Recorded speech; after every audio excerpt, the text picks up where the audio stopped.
Yo, what's up, guys? It's Tunes with a new, long-awaited review of the Lamzu Mini by Lamzu. It's actually the Atlantis Mini.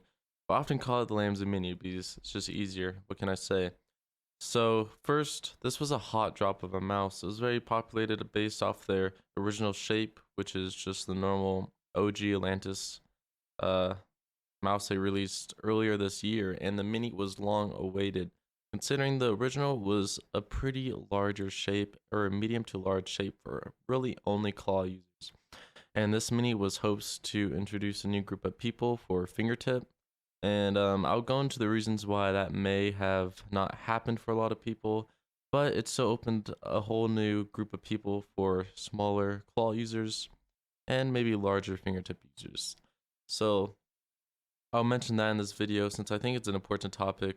Basically, mainly talking about the shape, since the shape is really the king of this mouse, considering the quality is perfect in any way. So the main factor of this review is how I like the shape and who I think it's going to be best for. So let's get right into the price. I believe this is $90 if I remember correctly, which is an insane price for what you're getting, considering the performance and the tech and everything else is superb, and you're not going to have any issues on it. It may not have the best MCU or the best hertz, but for me, it's perfect, and I have not noticed any delay issues or anything of the sort.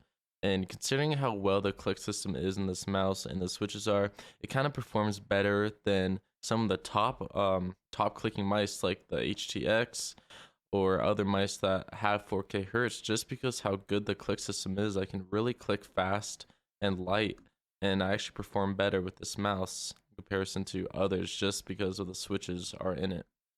And I think that just shows that the quality of the mouse will outperform any high-tech mouse in some ways when it's like that. So I just wanted to say that right away, and even though it doesn't have the best tech on paper, I can actually perform at my best with this mouse. But the first really main topic I want to get into is the shape, since I believe shape is king over everything else. And at first, when this first came out, I thought, wow, this could really be a Razer Viper Mini alternative, and it's going to be a great option for fingertip users. But I sadly found out that's not really the case here. The hump is too tall in the middle, and the sides flare out way too much. It's mainly the sides. When you grip it like a fingertip, the right side of the mouse here especially kind of digs into your ring finger, and it makes it very uncomfortable to play. So I kind of adapted my grip where it's more of like a relaxed fingertip, and that works pretty well. But when I grip the mouse extremely tight, once again I get that pain on my right side of my hand and sometimes my thumb. So this mouse is really going to be for smaller claw. It's super comfortable for claw. The fingertip itself, I would almost just say pass this mouse unless you want to try it out, because it's just not the best fingertip mouse, and it's sad to say that, but it just is not. If you're just a collector, you want to try this out on your fingertip, like, hey, I'll try it out, it's cheap, I would definitely recommend it. It's overall a really good mouse, especially for the price. So I definitely would not want to try to skip out on it. But if you do have larger hands, you might be able to get away with it fingertipping.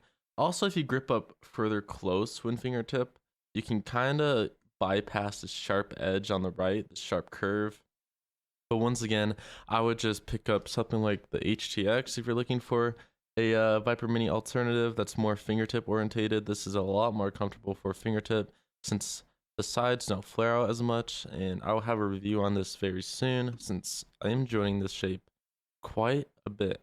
Quite a bit more than this, honestly. But once again, the click system in this just feels so much better than this, and I play Fortnite, and I really need some good switches for that. So, but I'll mention that in a future review. But a lot of people are trying to compare this to the Viper Mini, and I just think that's false. The sides are different, very different. Even the hump are different. Like, maybe it's a similar size, but in-game feel, it feels drastically different. On the Viper Mini, the sides are a lot less drastic and it's a lot more comfortable, and doesn't really dig in on the right or left side of your hand, unlike this one. So if you're trying to figure out like a Viper Mini clone or similar shape, I would say this is not a clone at all.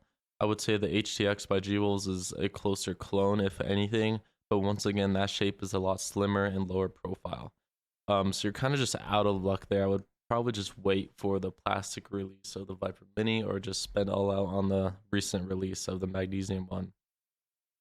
But past that, once again, the clicks are fantastic. I believe it's like blue shell, pink dots, something like that, their own version of it, of pink dots, and they're just fantastic.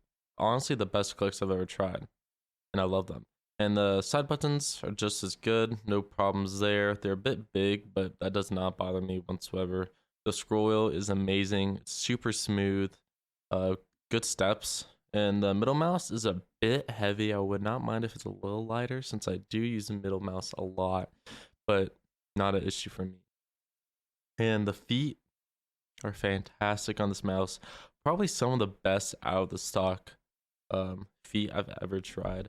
I've only got the big ones here since I did buy this mouse used. Um, so I have not tried the smaller versions because they do come in with two versions of feet.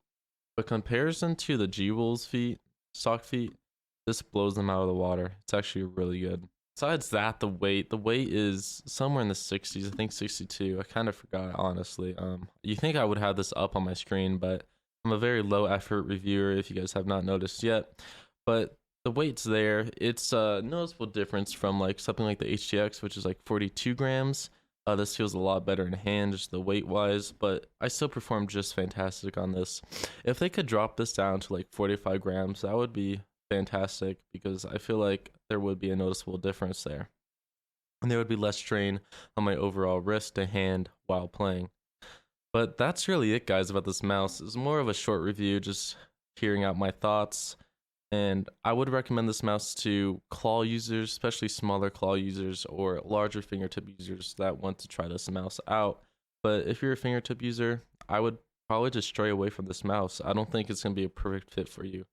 But overall, it's a great, fantastic mouse, and I would recommend it to anyone that just wants to pick it up, considering how cheap it is.